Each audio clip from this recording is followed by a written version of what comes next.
All right, and there we are with our happy, peppy music. Welcome. I'm Alan Levine, and we are live now on YouTube for our first show of today. We're doing two of them, hoping to bring you the stories and the people behind some past Open Education Awards for Excellence. So we have a great lineup here, and we even have a sneaky guest who came into the studio somehow. And again, this is something that we do, and this is purely conversational. There are no slide decks. There are no presentations, just a chance to meet some colleagues. And I'm going to bring everybody on stage now who's lined up. And so welcome to the show. And we're going to bring on everybody. If I click all the buttons right, I think I have two people. So welcome again. Here you are in the studio again. This is OEG Live. I'm Alan Levine, and we have with us people who have previously won or been associated with Open Education Awards for Excellence. For anybody in the YouTube studio, no, to respond to the question in chat, the slide decks need to stay outside for now. But feel free to flip through them if you're really bored. And so I really want to welcome, first of all, colleagues Saurav and Anusha, who are tuning in from India. They got an invitation like yesterday, and they agreed. And so I'm going to ask Saurav first, and then Anusha to say hello. And I'm going to embarrass Anusha because she started calling in from a car, and she's just in the hotel. So welcome, Saurav, and tell us where you are and a little bit about the work that you do. And you might be muted, and I hate, when people tell me that. Yeah. There we go. Yeah. Hi, Alan. Hello, everyone. So right now I'm in Delhi, and mostly my work is directly with government advisory and intervention design implementation mostly. And my past association and also my current association with Connected Learning Initiative, CLIx, where I try to push those processes, those products, and the school management issues into many states, intervention states. Here in India, we try to implement the CLIx program in 6 participating states. And me and Professor Anusha Ramanathan was trying to anchor those initiative in the intervention sites. Yeah. So in the past, I think, Alan, in 2019, when we won this award, that time we, in a very pilot phase, we tried to push open education resources into school, into underprivileged areas, into remote spaces, and we try to understand from our learnings.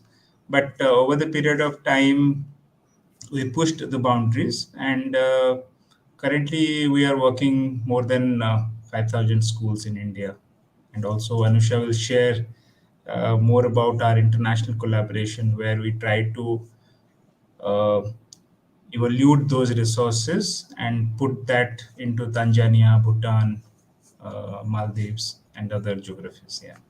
Thank you so much. I definitely want to hear more about that 5,000 reach that CLIx is having. And we're going to bring on Anusha, your colleague on this project. Hello and welcome. And where are you right now, Anusha? I reached my hotel room. I'm very efficient. Or maybe the system is. So we can go from airport to hotel room in half an hour in some states. Thank you for having us on. We're very pleased and excited to be a part of the Open Education Consortium. And in fact, we've been participating in some of the seminars, webinars, conferences, and we came to know about it largely through our work with MIT, the Massachusetts University Institute of Technology in Boston. But we have learned a lot about open educational resources, and as Saurav was saying, working with low resource contexts. Sometimes some of our machines in places in some states are we're old by 10 years old as computers when we started the work in 2015, and we said we need to change them. And we are in 2023, and we are still working with those same machines. So I I don't know whether I should sometimes feel disheartened that the machines have not changed, or feel happy that they have still managed to serve purposes and bring education and technology to children who are very excited to sometimes just wear an earphone, a headset, and speak into the mic, hear their voices recorded, and enjoy the aspect of being not just consumers but also producers. And that was really some of the goals that the CLIx journey has been in. But as Saurav was saying, we have grown since then. We have grown into other states from where we were in when we wrote for this award in 2019. We have grown to more states and to more countries, and so that's exciting for us. Oh, thank you so much for joining us. And I want to come back. I'm going to have so many questions to ask, but I'm going to bring on now Tiffani, who just popped in the studio, and she's probably wondering, what has she gotten herself into? Welcome, Tiffani. Just say hello and tell us where you're from, and we'll get a chance to talk about the work that you were recognized for just this past year. But welcome to the show, Tiffani. Hi, thank you. Can you hear me okay? Perfectly. Okay, great. Well, I am here from Georgia, in the United States, and I'm part of a team that that won the Reuse Remix Adaptation Award last year for our open textbook, Open Technical Communication. I'm sorry, I can't remember what else you asked me to do. No, that's fine. That's it. We'll come back. Like I said, informal show. We're going to get a chance to say hello to your colleague, Tamara. Welcome, Tamara. Yes, Tammy. Or Tammy. Hi. I'm Tammy Powell, and I'm a professor of English at Kennesaw State University. I'm coming to you from Kennesaw, Georgia, which is in the Atlanta metro area. And we're super excited to talk about our project, Open Technical Writing, Open Technical Communication. And I was really excited to win the award. I know Tiffani was too. So, yeah. Excellent. Well, we're going to come back and talk more about your award. I'm going to bring to the stage the guy with the big microphone, my good friend and colleague, Terry Greene. Hello, Terry. Where are you?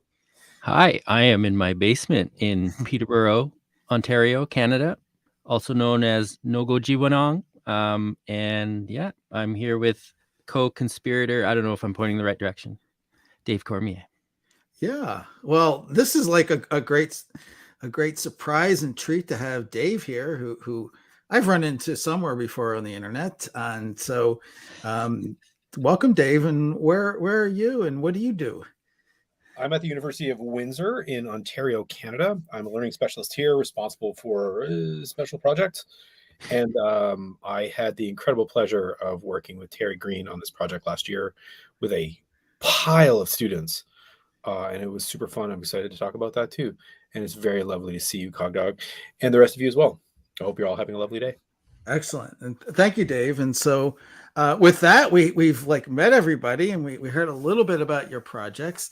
And your host here doesn't know exactly what to do.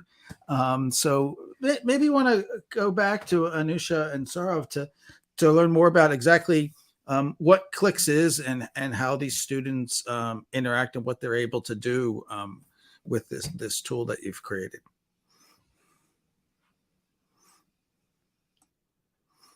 Hi. Yeah, Saurav can come in wherever. We have been with Connected Learning Initiative as a project since 2015. It began as an idea in 2014, and it's really a result of a lot of collaboration. We thought as a connected initiative to bring to students integration of technology in their ability to learn mathematics, sciences, and English. English also because that's an aspirational language for many of the people in our country. It lands them to better doorways, to better pathways, to better economic conditions. And math and science, since there were tools and open educational resources available, and we were collaborating with some of the best institutions, not just MIT, but also within India. We collaborated with National Institute of Advanced Science, NIAS, in Bangalore. We collaborated with HBCSE, Homi Bhabha Center for Science Education, Eklavya. So it is really an amalgamation of a lot of people coming together who were very interested in ensuring that students of 8th, 9th, and 10th in high schools, in government high schools in India, which are one of the most lower resourced contexts, are able to access technology. So what happens is there are 10 computers that are under an ICT scheme that we have from 2005. They're distributed to schools, and each school has about 10 had about 10 computers then. And we thought we could get them to use these computers to learn and fall in love with subjects that they may otherwise not have been as enamored with.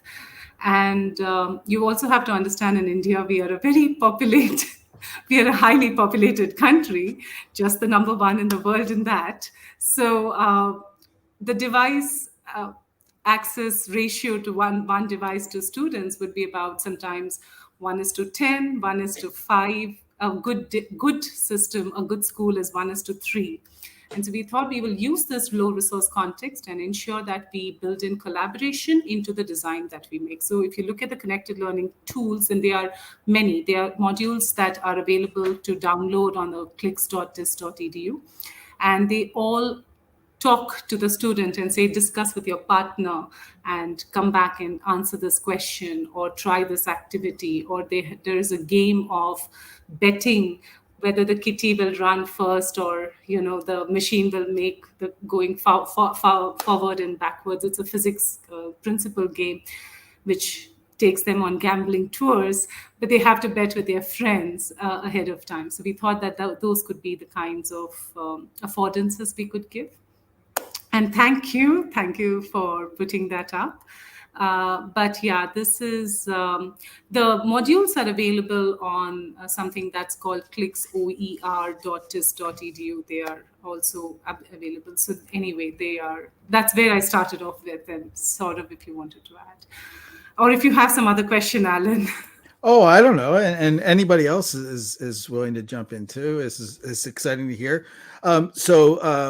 This is a device that the students share access to in the school, or does it sort of operate as sort of a standalone local?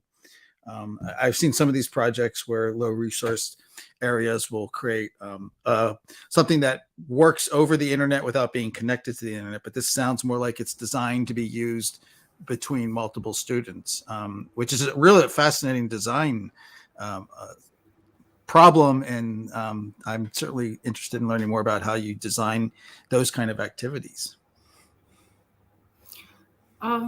So they are, it's basically, Saurav is more the engineer than I am. I'm a language person, but I'm sure he'll jump in if I go off. These are designed modules that can be working online on a browser, which you can have available on the site, or they could be downloaded onto your computers. It works on Windows and Linux only, and they could be downloaded. They work in the school in a server system, so they are all connected on the LAN, and so students could talk to each other, have discussions where they could comment on each other's work. And so they got an internet without so it was an intranet-based module rather than internet, but they got that experience of the internet. Many of these schools are in places where your cell phone will not work, even for just making regular calls. Like you won't have a 2G network. You have to get out for 2-3 kilometers and sometimes just about even sometimes 2 miles, and then you get a signal. So we couldn't do internet all the time, but this helped them get that feel and experience. For the design of the modules, it was more in terms of how the facilitation occurred, where the students were encouraged to talk to each other before they played a game or discuss with each other about angles or about the story that they heard, and they had to choose and play. So it was not in terms of the modules have not been designed to be assessment tools. They are teaching and learning tools, so students can try over and over again. So their chances they will come in, record themselves, then hear themselves, not like what they have said, go back, erase it, rewrite their script, the script that we all are now sharing kind of, and then go over and rewrite and speak and record. So these are some of the activities. I'm giving you glimpses of English or maths or science, but yeah, those. Oh yeah, fantastic. This is great, and I again, like, I could ask a lot of questions, and we want to give room to come back to ask more questions about CLIx, and definitely deserving of this award in 2019. And it's wonderful to see where it's gone. I'm going to shift to Tiffani and or Tammy to talk about the OER, the Open Technical Communication project that you worked on. Can you tell us how this came about and what it, well, tell us what it is. Sure. Yeah. I can tell you that part, and then Tiffani can catch you up on what's going on with it now. So in 2015, the state of Georgia, I don't think it was 2015, launched Affordable Learning Georgia, and they called for faculty to create textbooks to share with students for free. And so you get a small grant, and then you create these open resources. I have wanted to create a textbook, a tech writing textbook, partially because I've taught it for years, and I saw the prices on the textbooks that I was using, they were skyrocketing. And technical writing, intro to technical writing, is like intro to French. I mean, you don't need a new version every year. It was getting way out of hand, I thought. And I also felt like I was having to update my class every semester for these changes, when they would maybe swap chapter 4 and chapter 6 and then next year swap it back. I mean, so for all these reasons, I felt like we needed an affordable option. And David McMurray had written online technical writing several years before that. It had fallen out of date. He didn't quite finish it. And so I thought, if we could get a grant to remix and revise and add to that source, that would be great. So we did get the grant. As Tiffani said, we were a team of 4, and Tiffani was the instructional designer on the project and really managed it.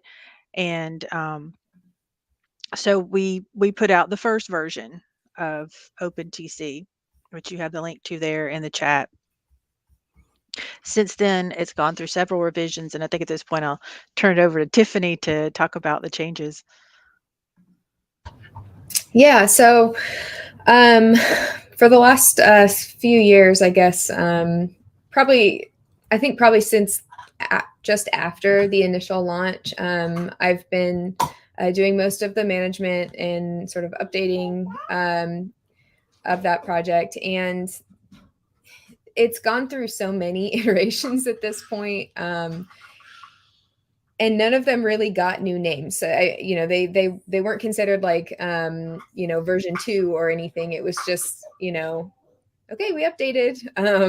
And so it did have one name change. The original textbook had sort of a working name that we just kind of didn't change for a few years. And then we updated it to this open technical communication. And that's sort of what we decided to stick with. And I think it works for us. The initial, the original one was created in a program called SoftChalk. And we updated with the same program a few times, I think maybe 2 or 3 times. Each time getting better with both design and accessibility, and also consistency. And then I guess it was about 2 years ago, maybe 2.5 years ago, I moved it into Affordable Learning Georgia's new platform, Manifold. We had a pilot version of Manifold that we were testing out. And I, at the time, was in a leadership role at Affordable Learning Georgia. So I had access to all of that and decided to basically use our textbook as a way to learn how to use that platform, and made it better in the process. So Lucky us. yeah, so we moved it over there, and with that made huge leaps in design and accessibility with it. I mean, we were able to do so much more with it on this platform. And the with that, we continued also updating. You know, we also with my teaching department, I teach in the technical communication interactive design department at KSU, and with our teaching department, we worked with the faculty there to create materials to go with it, ancillary materials. And so we went ahead and did that. We added those in there. We've had student assistants make a quiz bank for us. We've done, I think, 3 or 4 different updating grants on this project, each with their own purpose, and each one making it better. We were also able to set up an at-cost print version of the textbook, which is run through Amazon right now, just because that was the lowest cost option that was easy for students to come in and purchase instead of having to, you know, take a file somewhere to print it that way, which they can also do if they want. Yeah, so I mean, right now, for the future, we are currently planning on an official second edition. We're going to do some reorganizing, lots of updating, add a few new chapters that are sorely needed.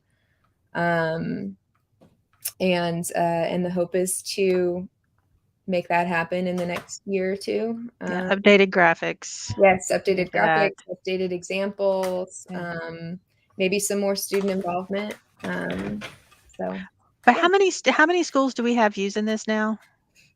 In the United States, it's at least, I want to say it's like 50, maybe 52 that we know of. And then there are also maybe 3 or 4 institutions outside of the United States who have also contacted, letting us know that they're using it and asking for our quiz bank, that's how I track that. When people request the quiz bank, I just keep track of those people who are using that, because if they're using our quiz bank, they're probably using our textbook. So yeah, that's great. Soft chalk, boy, I haven't heard that one in a long time. I do remember that, and great to see also Manifold actually won an Open Infrastructure Award a few years ago. Fantastic project from the CUNY system, and definitely has a lot of features that people doing open textbooks and publishing should look at. And so great story there. And I'm going to circle back with another question, but hi, Terry. Hi. How you doing? I'm doing well. How are you? Yeah, good. What? Yeah, liberated learners. Like, do you get tired of talking about this? No. Good. Absolutely not.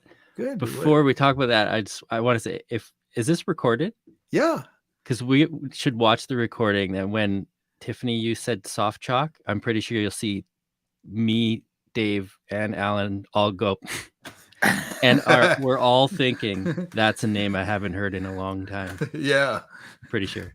It wasn't web course in the box though. So. So yeah, the Liberated Learner is a follow-up project to a project you worked on a lot, Alan. The original was Ontario Extend Empowered Educators, which was an open educational resource that probably nobody remembered to nominate for a OE Global Award that they should have, and it probably would have won because it's fantastic. But it's built by educators for educators about how to educate in a digital age. And so it was made. It was great. It's a fantastic resource. And the idea at the time by Lena Patterson, who was the senior director at eCampus Ontario that funded it, was like, we should do this for learners too. And in the midst of the pandemic, eCampus Ontario came out with some funding through the Ontario government to create stuff like this. And that seemed like the opportunity to do, oh yeah, let's actually do it. Let's make Ontario Extend for learners. So we put in a proposal with, I'm from Trent University, but we had 6 others, or was it 6 total? So Trent, Windsor, Cambrian, Nipissing, McMaster, Brock. Am I forgetting one? Dave, does that sound right? Yeah, I might be forgetting one, and I'm so sorry. I don't think I am. Anyway, so like people like me from all those institutions were on the proposal with the plan to do it for learners by learners. We're just here to facilitate the space for learners to make this for themselves, which was a big push for it. So we came up with the tagline that it's the liberated learner, how to learn with style. It's kind of playing on the myth of learning styles. Like, those aren't real, but you can learn with style. And the idea being, you know, take these modules and you'll be better prepared to be a fully independent online learner, and doing it with a bit of pizzazz, I think, is the hope. And I think, Dave, if you don't mind describing kind of the process of working with students, because Dave's team from the University of Windsor really led the charge of doing it co-creation with students properly. And I kind of just aped that style as Dave went. Yeah, I'm not sure why the grumpy old man was invited along with the project, but I was. Fortunately, it was a super cool project to work on. I am super passionate about student involvement, but a particular kind of student involvement. I think a lot of the work that we end up doing with students is unfair to the position that students are in. We ask them to be experts at things that they simply can't be, right? And we expect work out of them that isn't fair. And in this case, Terry set us up with enough time and enough sort of graduated work and enough patience, really, to give us a chance to do a couple things. One, we had a chance to do a variety of iterations with the students. I had students working for me during the pandemic inside our office. There are students who normally would be going out on co-op projects who needed other positions. So I ended up getting a lot of students who wouldn't necessarily work with us, but it made it perfect for this project. Because too often you end up with the students who are the absolute shiniest students ever, who end up working on these projects, and they're not as reflective as the day-to-day students. And while amazing, these students were not like 99 average students who dreamed of being teachers in the future and that kind of stuff, which is often the students we get working on these kinds of projects, but just good students who were willing to do work once they were explained how to do it. So there's a lot of training involved. We got them set up to learn how to do a lot of this stuff. And then also, I think the Wicked Problems process that we put them through is one of the most transformative things I've been involved with on a project. So what we did is, I shouldn't say what Terry set up, just to be clear, because he's really good at giving credit to other people and not so good at talking about how cool he is this process over a week where students were sharing their own wicked problems around being in school. So not too often what we end up when we talk about helping students is we take our perspective of what students need for help. But in this case, they wrote, I think it's 60 stories or something, Terry, is a ridiculous number, where they were talking about the challenge that affected them the most and the thing that was hardest for them. Not I couldn't find the door or I didn't know where my classroom was, but deep problems that were difficult to address. So we use those as our core starting material. We use those as our core starting material to develop not solutions, but approaches for handling those things. And sort of it ended up being kind of a lot of gritty, difficult challenges that a lot of students have. Some great examples there. The dog ate my focus. Crayola markers got me through my first year university.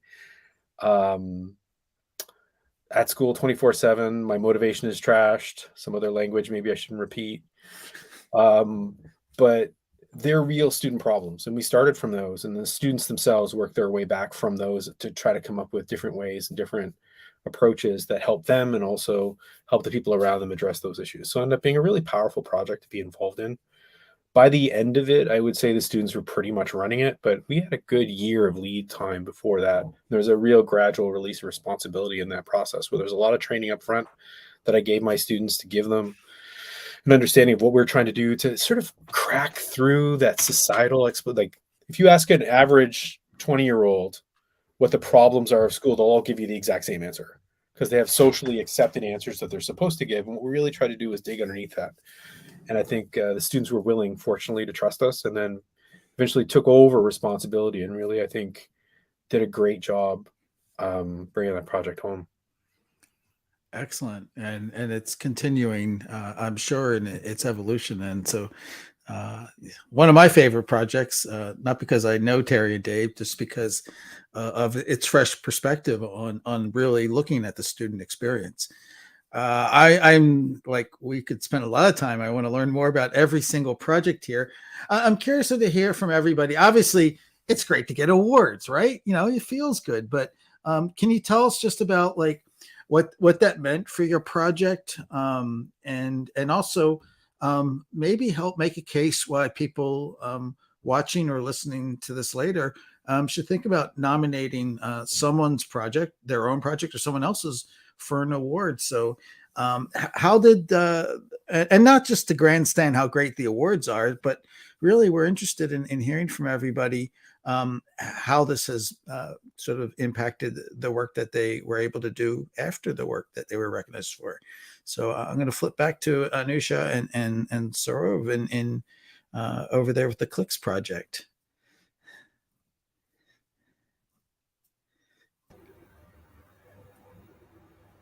Saurav, you want to go take that? Or? I seem to, I have a teacher syndrome of hogging the show. He but just to say 3 reasons, if you're very quickly asking me to point out. One is for people to understand how they can talk about the value. I mean, when you are kind of commenting and arguing for your own or your project or someone else's project, you are able to pick out the pieces of what is very valuable to that project.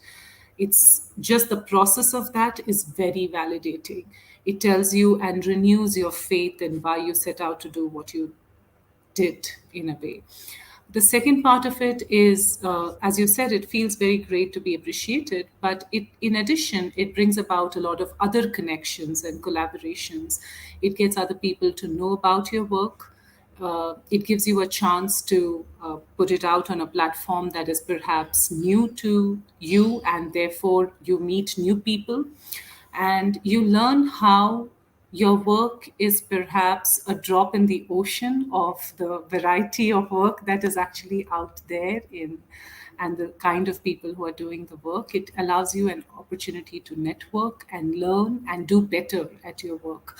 So those are the 3 reasons. And I think we have taken all of those 3 in CLIx, definitely. We have learned how to network better. We have learned how to present our own work better, think about our work in different light, actually, because other people from other contexts asked us questions that we suddenly, while we were answering them, realized, hey, this is another way that we could shape our work in. So those are the reasons. Thank you. And I've been intrigued through all these stories. I've heard that there's like a start of this in the mid 2015 era. So the work started, the recognition came later, and then it's continued, and that's to me like what this work should be about. I don't know if you wanted anything to that Saurav. Yeah, hi. So so I just want to get back into the larger idea or this problem statement that continuously coming to us through CLIx program.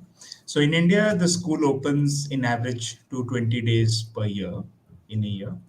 And in technology, it is very easy to intervene anything in general. But when it comes to specific something which is very school based within this 220 days is a very complex thing. And through the CLIx project, the larger idea is that how we can create an ecosystem where underprivileged high school going students can access to good quality content, which is more open. But the derivative result is very interesting. The derivative is that the moment it starts thinking about open education in general, teachers have picked that idea in a very radical way. So automatically they go into different platforms, search new content, produce new content, and the engagement with students over years is also very fascinating and more meaningful. I think that is what a unseen version of the CLIx project that we recently realizing that in the initial inception it was not there, but gradually when we discussed more with the teachers, more with the education administrators, we found that people took that idea and create their own pathways and their own stream of thinking and engagement with open resources. Yeah, that's what Thank you so much. Terry, wicked problem. You have 2 awards. Like, we didn't even mention the Patchbook Award, but like how has this been for you and in the work that you've been doing there in Ontario? Well, I tell everybody on the street that I won the award, and they don't care. The crossing guard didn't care at all. Didn't know what I was talking about. I'm totally kidding. I think for the Liberated Learner Award was great because it's like proof that Dave Cormier can carry any project. Like, I'm on it too. Joking again. I think it's proof that student co-creation can work. Like, it's already been proven, but like, you know, now it's proven so much that it got an award. So that's what I really love about it. And also I made sure to make everybody know, because there was we have a credits page, and there's almost, I don't know how many, but like 100 people or more on it, that I emailed everybody I could from it saying, we got this award, put it on your resume, so that everybody, like anybody, can say I was part of this. So I hope they followed through on that, because it's a showcase piece of their work that is proved to have been good. So I like that impact of the award myself. What do you think, Dave? I think so much of the work that we do is ineffable to the vast majority of people, right? So like, we're doing digital things with students on the internet. And I think at some level, people just think we're kind of playing with toys on the internet. I think there's a whole swath of the university culture who just thinks of it as, because it often doesn't involve, in this case, there was a grant associated with it. A lot of these projects working with students don't involve giant grants. They don't, like, there's no paper thing that gets handed around. Like, all these things happen digitally. I think having this kind of international recognition solidifies the work a sense in people's minds. It gives them a sense that the work you're doing is not just you playing with the imaginary internet people, but rather that there is some kind of community out there that cares about this, and sort of gives it a different level of authority, a different level of meaning, right? So like, we don't need that that sort of recognition for the work we're doing, working with students. We care about the work we do. But in order to keep that work going, I find these kinds of recognitions are super, super helpful, because I can say to the provost, or I can say to the vice president academic, oh, look, here's this solid, consistent thing that actually makes it into annual reports and that kinds of stuff. And it makes it that much easier the next time we come up with a plan that sounds ineffable and sounds like it gives them some sense that there's value to that work. So I think it's really important, particularly when it comes to this, a lot of the digital work that we do. That's great. And now we're spending all of our time with these, chatbot things, which is my whole life. That's my whole life. That's my entire life. I know. I see you branding yourself. That is not what I'm doing. Look, I'm sorry, I won't get started. But see, Dave and I know how to push buttons, right? All in good fun. Tiffani and Tammy. So the award for the open communications book. It feels good, but like, what has it done for the project and for yourselves as people in the field? Well, I think for the project, it definitely it definitely helped us I guess, reach a bigger audience. You know, I did get a slew of new requests for the quiz bank right after the awards were posted. A lot of people very interested, at least in looking at it, if not using it. It also sort of ignited, I guess, the interest in doing a second edition. Sort of pushed us to move forward on that. I think that it was always in the back of our head. But it sort of gave us the interest to look back at it and see like what could we improve even further on this. You know, we've won this award for our amazing adaptations and updates and stuff. So how do we keep doing that? And so I think those are the big things for the project. I will say, personally, you know, on an individual level, I am very early career still. I'm working on my PhD right now. And while I've been working in OER for a few years is not all that long in comparison to a lot of people doing open. And so getting this award and having that recognition is extremely helpful on an early career CV like mine. And it also sort of it helps legitimize these non-peer reviewed works. You know, I don't have a lot of peer reviewed publications, and so this is my biggest project that I've worked on, and so having that award sort of helps legitimize that in at least in the eyes of those who don't care about OER. You know, so I don't know if you have anything to add, Tammy. Yeah, I mean, I think that is a huge thing that we are at KSU, and we worked on this textbook in 2015, and the ALG grant sort of forced us to push it out in about 8 months. And anybody who's pushed out a textbook in 8 months knows it's not the most beautiful thing. But Tiffani and we have been working on it. Tiffani really took the reins when she went up to the ALG program. And still, though, I think at KSU, we had this book, but people were like, you know, so it's the prophet in, you know, your own town. Not that we're prophets, but just that, you know, well, it's just Tiffani and Tammy, like they have this book, whatever. The book itself did help me get tenure. I'm late career, so not tenure, but full professor. And so I'm late career. And so I think for me, it really legitimized the work that we've done. It showed our colleagues that, no, this isn't just another thing Tiffani and Tammy did, that people are using it, that it was recognized internationally. I definitely plan on using it for my post-tenure review. So I'm grateful for that as well. But yeah, I think as Tiffani said, mainly it legitimized the work that we've done. And yeah, we're really like, oh, we need to update this. And also we're looking at some other tech writing stuff that we can perhaps create as an OER. All right, Tiffani, you're well on your way. You're way ahead of most of us when we started. So but stay humble. Open floor now. Is there anything going on in the open education world that you're really moved, inspired by, or that you may think this deserves a nomination this year? Anybody's work or projects that you've come across in your own travels?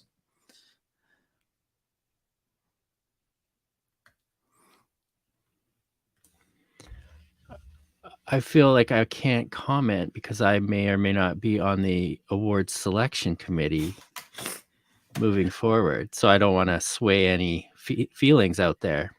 I am aware of some nominations coming though. But you should. You're everybody's welcome to nominate, and I hope this is the first year I've sort of been pulling the puppet strings on the awards program, and I want to bust the database. Okay. So just so you know, I won one of these for the Open Patchbooks in 2019. I nominated for that myself. You can nominate yourself and win and end up in Italy in that case. So just a suggestion. Yeah, but that was a fantastic project. As there are many out there. Yeah, but you know, there's actually, you know, there's way more projects and people in the field right now than there were even we started talking about 2015. And so there's a lot of great programs out there. And if obviously I'm putting everybody on the spot here. I think that, I mean, the sort of aspect of open that I'm most excited about right now is the, OER has always had a connection to social justice. But one of the things that I'm looking at with my dissertation, sort of it's not really the research that I'm doing, but it's a big part of the exigency, is that sort of using the affordances of OER to further social justice. So more than just, how does making textbooks free affect students, but rather how can we use OER to do better? And so one of the projects that actually comes to mind, and now I'm like, well, maybe I should nominate them. One of the projects that comes to mind that really does that is there's an open textbook also with Affordable Learning Georgia that was done through a grant that actually created a need. It filled a gap in British literature, focusing on African and Afro-diasporic people and influences in British literature. And because, the textbooks that are out there for British literature don't have that emphasis, and that's sort of a gap that was needed. And so that's one thing. I can put the link in the chat for that. Great. Yeah. That's one of the projects that just comes to mind that does that sort of uses the affordances of OER to fill gaps where they're needed and to further the diversity and social justice needs that are out there. Fantastic. And there is an award category for OER and diversity, equity, and inclusion. So I'm going to be emailing Tiffani every day to ask her if she's submitted that nomination. And as well, something we added this year, because, categories being categories, we have a wild card category. So there's room for things that maybe don't fit in any other category. And so anybody else have any thoughts? Even if you just want to talk about, like, not maybe award-worthy stuff, but like what's going on in your work right now and that's kind of, got your fires burning for open education.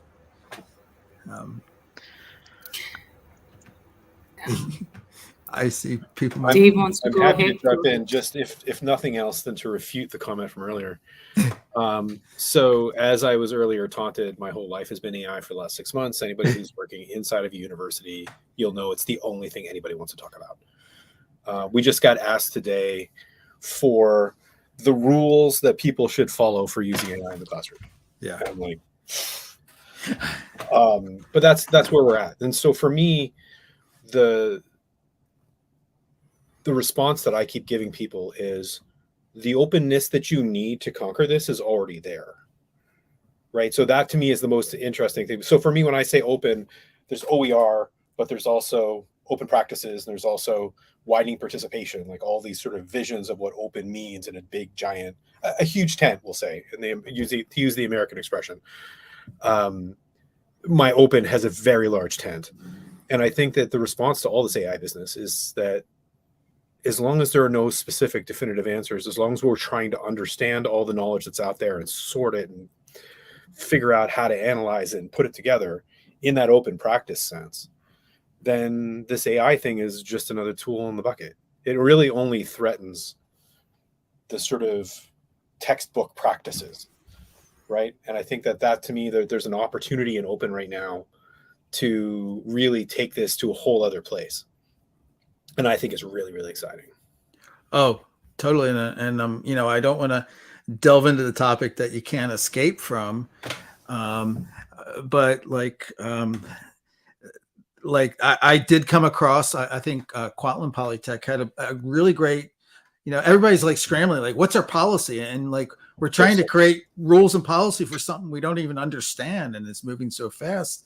And I'd be just curious for, because, we're kind of in our North American perspective for Anusha and Saurav. Like, what do you in India? What is the conversation in education about artificial intelligence, and especially for open education? Like the big question. Like, I'm going to take that because when Dave started with that, I just yesterday we had an orientation because our campus opened and it's a new semester for us, and we were telling them about the fact that their assignments will be on Turnitin for plagiarism, and Turnitin has now a new component of AI. And then we told them you should have Grammarly AI subscribed. So that seemed like a contradiction. So we were telling them about how they need to use it intelligently. But the conversations are very much the same as they are in the North, in university setups, because in universities, the students who do come in have the privilege of being able to access technology and use AI. And so you need to maybe teach them how, make them more aware of how they need to be conscious and conscientious users of AI. So yeah, that's a conversation. There are a few naysayers who will say, no, we need to get back into more. There's a lot of focus on written examination suddenly coming from universities that were going towards open assessment, because they are now, but if a student uses AI, what would happen? So that's a conversation going there. But I would also state that in a lot of our states, and I think we need to be very aware that in the global South, the government has a lot of huge role to play in what gets adopted in the systems. A lot of our students in the global South access government schools. The number of schools may be fewer, but the number of students accessing those schools are larger because a school may cater to many more students. And in that case, when governments sign on to acknowledge and state that they will use open technology, open practices, open processes, it becomes a huge thing. It is commendable. And there is a lot of policy and advocacy required and needed. And we do have some states in India which lead the way. We're working with some countries that, Tanzania, Nigeria, Bhutan, these are places where there is more of these systems, and people are learning how it can be more affordable, accessible, practical. So the conversations are changing, and AI also is aiding some of these conversations. So, yeah. Saurav over. Yeah. No, this is good. Any comments, Saurav? Yes, just adding 1-2 points to Anusha. So in the teacher education space, I think in few geographies in India, so people seeing this OpenAI as opportunities, because this is mostly teachers speaks in regional languages, and OpenAI gives them a lot of opportunities and window to get into new world, new articulations, new experiences. And some of the people believes that OpenAI gives a lot of opportunity for them to create new interactive classroom experiences for their students, and also illustration instruction design as well. So that's what my proposition is. See, we can't escape it. And I think we need an award for like the most rational response to artificial intelligence. And I'm still looking for nominations, but that's not the topic of the show. I just want to give the floor open to anybody who wants to add anything else. I just can't thank you all enough to be for showing up and being part of this kind of crazy format. But anybody want to say something that would help people like say like, wow, I should get off my butt and get something nominated before June 30th for the 2023 awards? Well, I have a strict do anything Alan Levine asks policy myself. So if you take on that policy, anyone out there listening, you should nominate because Alan has asked you to, and it's good advice. It doesn't take too long, I don't think. I don't pay Terry enough. Yeah, I'm waiting for the courier with my bag of money. It's all loonies, Terry. Anybody else? Because I feel like I've been blabbing a little bit, but I'm just so happy to see this group here. Oh, it's very fun to do these kinds of things and learn about other projects. It's very cool. Thanks for inviting me. I have nominated Pratham Book Story Paper. They are a cool platform where people can come in and create stories and open images, create CC by 4.0 international license images and create their own stories, re-level stories. So a lot of our teachers use these tools and really like it. And it has stories around the world. So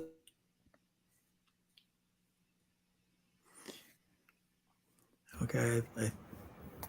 Fantastic. I think we lost a little bit of the audio there, but I'm so happy to see that one mentioned. And I know what I love Storyweaver.